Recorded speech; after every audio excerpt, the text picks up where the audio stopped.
আখের গুড় সাধারণত শীতকালে নভেম্বর থেকে মার্চ মাস পর্যন্ত তৈরি হয়, কারণ এই সময় আখ থেকে রস সংগ্রহ করা হয়। তীব্র শীত উপেক্ষা করে এই সময় পুরোদমে চলছে গুড় তৈরির কাজ। মুর্শিদাবাদের ফারাক্কা ব্লকের অর্জুনপুর পঞ্চায়েতের বিভিন্ন প্রান্তে প্রথমে আখের গুড় তৈরি করতে আখের রস বার করা হয়, তারপর সেই রস ছেঁকে একটি বড় পাত্রে জাল দেওয়া হয়। জলীয় অংশ বাষ্পীভূত হলে রস ঘন হয়ে লালচে হতে শুরু করে। এরপর রস ঠান্ডা করে গুড়ে পরিণত হয়। শীতকালে পিঠেপুলির জন্য আখের গুড়ের চাহিদা অনেক বেশি থাকে, কারণ আখের গুড় হজম শক্তি বাড়াতে সাহায্য করে, রক্ত অল্পতা দূর করতে সাহায্য করে, শরীরের শক্তি যোগাতেও সাহায্য করে। এটি কোষ্ঠকাঠিন্য প্রতিরোধ করে, রোগ প্রতিরোধ ক্ষমতা বাড়ায়, শরীর থেকে বিষাক্ত পদার্থ বার করে দিতে সহায়তা করে। এছাড়া এতে থাকে ম্যাগনেসিয়াম, মানসিক চাপ কমাতে এবং রক্ত চলাচল স্বাভাবিক রাখতে সাহায্য করে। এই বছর প্রবল বৃষ্টির কারণে আখের চাষ কিছুটা কম হলেও গুড়ের চাহিদা কমেনি। প্রত্যেক বছরের মতো দামও এই রয়েছে বলেই জানান গুড় তৈরির কারিগরেরা। চাষ কতটা হয়েছে? আখের চাষ হয়েছে, এখন করছে চাষ মানুষ, লাখ বছর লাগাইছে। পরে কোথা থেকে নিয়ে আসেন আখগুলো?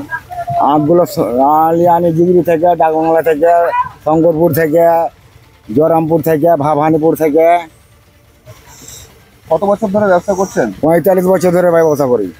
এই যে গুড় তৈরি করছেন, মানে কিরকম মানুষ টেস্ট পাবে, স্বাদ পাবে কিরকম? স্বাদ ভালো পাবে, 1 নম্বর করে তৈরি করি, আমার গুড় থাকে না। প্রথমে কিভাবে এর প্রস্তুতি হয়? প্রথমে রস করি, তারপরে জ্বালানো করি, তারপরে রস মারতে মারতে গুড় করি। এই গুড় কোথায় কোথায় যায়? এই গুড় গ্রামে থাকে, গ্রামে থেকে কোনো জায়গায় যায় না, বাইরে কোথাও? বাইরে যায় না। এখন কেমন রেট চলছে গুড়ের? এখন রেট 80-90 টাকা কেজি। কেজি? হ্যাঁ। প্রত্যেক বছরের তুলনায় এবছর কি এই বছরে বা প্রত্যেক বছর, আর বছরে ছিল 100 টাকা কেজি, 90 টাকা কেজি।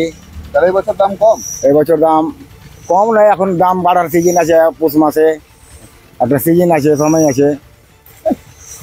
কোথায় করছেন এটা? এখানে এইটা তোহাপুরে করি। তোহাপুর? হ্যাঁ। কি নাম আপনার? আমার নাম নজরুল। মোটামুটি আপনার 2-4-5 বছর থেকে এখানে চলে, আর অন্য অন্য জায়গায় চলে। এই শীতের মরশুম গুড়ের কেমন প্রভাব রয়েছে দেখতে পাচ্ছেন? গুড়ের প্রভাব ভালোই আছে আপনার। প্রত্যেক বছরের তুলনায় এবছর দাম কিরকম? প্রত্যেক বছরের তুলনায় এই বছরের দাম ওই রকম একটা বেশি নয়, মোটামুটি চলছে, মোটামুটি ভালোই চলছে। জি। এই যে এবার একটা বর্ষা হলো, এবার এই বর্ষার মুখে আখের চাষ কতটা হয়েছে বলে মনে করছে? বর্ষার মধ্যে আখের চাষ ওই রকম খুব একটা বেশি নয়। বর্ষাতে অনেক আখের চাষ মানে খুবই কমে গেছে। ক্ষতি হয়েছে চাষে? ক্ষতি অনেক হয়েছে চাষে। কোথায় হচ্ছে এটা? এটা আপনার এই পার্সি হয়েছে সব, তোহাপুরের মাঠে, তারপরে জয়রামপুরের মাঠে। এই যে এখানে যে গুড়গুলো তৈরি হচ্ছে, এই গুড়গুলো বাইরে যায় কোথায়?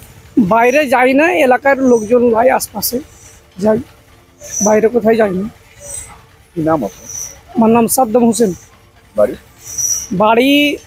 জন্মভূমি হলো তারাপুর, ফারাক্কা থানা, আর থাকি আমরা ধুলিয়ান, গাজীনগর পৌরসভায়।